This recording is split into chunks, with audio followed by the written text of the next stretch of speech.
English Learning Hub. Hey everyone, welcome back to the English Learning Hub, an English podcast for easy conversation practice in your daily life. We're really happy you're here. I'm Jenny. And I'm Tom. Thanks for spending this time with us.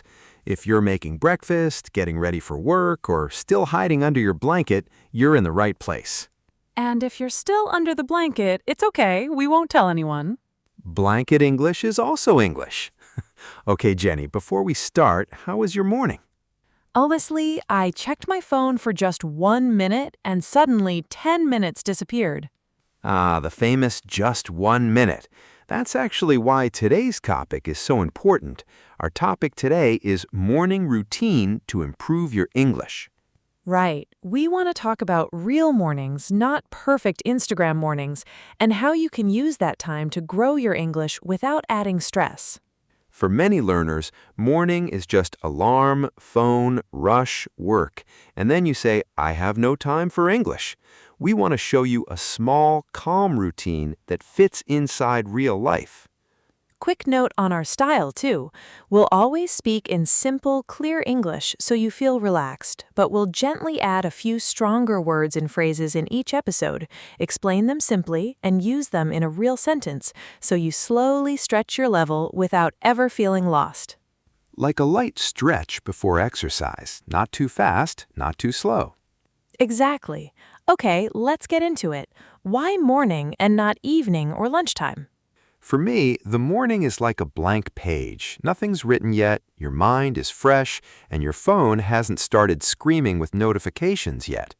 And how you use that blank page can really set the tone for your day, meaning those first few minutes decide the feeling of your whole day, like choosing the first song on a playlist. If you start with stress, the whole playlist feels stressed. But if you start with something calm and meaningful, like a tiny English routine, the day feels different. Tom, do you know a story where a morning routine really changed someone's English? Yeah, I think of Sarah, a listener who wrote to us. She works in customer support, finishes late, and by the time she gets home, she's exhausted. No real space for English in the evening. She told us that every night she promised, I'll study later, and later never came. She felt guilty and overwhelmed. So one day she said, okay, my evenings are chaos. I'll give my mornings to English instead.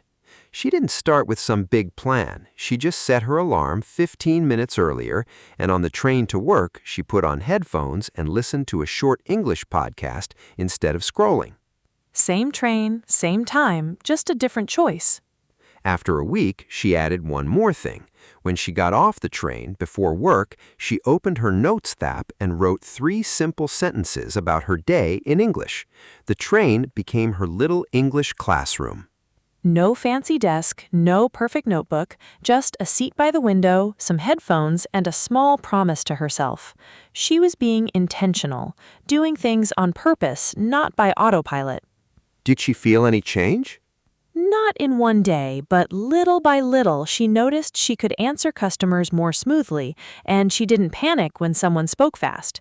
Small steps add up. Many small actions repeated over weeks become something big. You don't need the same job or the same train as Sarah, but you can take the idea, choose one part of your morning, and call it your English time. Okay, so what does someone actually do? Let's keep it simple. Think of a morning routine like a small breakfast for your English. 4 parts: listen in English, speak in English, write in English, and review. I like that. A small breakfast for your English. What's the first bite? Step 1, listen in English. Instead of alarm, unlock phone, scroll, imagine this. You put your phone on the table, make your tea, and press play on a calm English podcast. Same phone, different button. In the morning, your brain is like a clean sponge. It hasn't touched the stress of the day yet, so whatever goes in first soaks in deeply. And it doesn't need to be a big study session. You can listen while you brush your teeth or make breakfast. That's what makes it realistic. It fits inside the life you already have. Step 2, speak out loud. Many learners say, I can read, I can understand, but when I have to speak, my brain stops. It's like watching people exercise every day, but never moving your own body. Morning can be your small gym for your mouth. After listening, repeat a few sentences or just talk to yourself for 2 minutes. How do I feel today? What's one thing I'm grateful for? Nobody's watching, nobody's judging. It's just you, your voice, and your toothbrush. Step 3, write in English. Think of writing as cleaning your mental desk. Your thoughts are like papers everywhere, and writing puts some of them in order. Just 3 or 4 sentences about your plans or how you feel. Don't worry about perfect grammar. The goal is to think in English, not impress a teacher. Step 4, review what you learned. Learning without review is like buying new plants every day and never watering the old ones. They look exciting, but they die quickly. So take 5 or 10 minutes to look again at yesterday's words or a phrase you liked. That's how you become consistent, not by learning 50 words one day and nothing for a week, but by touching English a little every morning, like brushing your teeth. Now, maybe a voice in your head is saying, this sounds great, but I don't have time in the morning. And we understand, many of you have kids, long commutes, night shifts, busy lives. But I don't have time often really means my time is already full of small habits I never chose on purpose. You might not be able to wake up an hour earlier, but maybe you can change 15 minutes. Same coffee, different thing you listen to.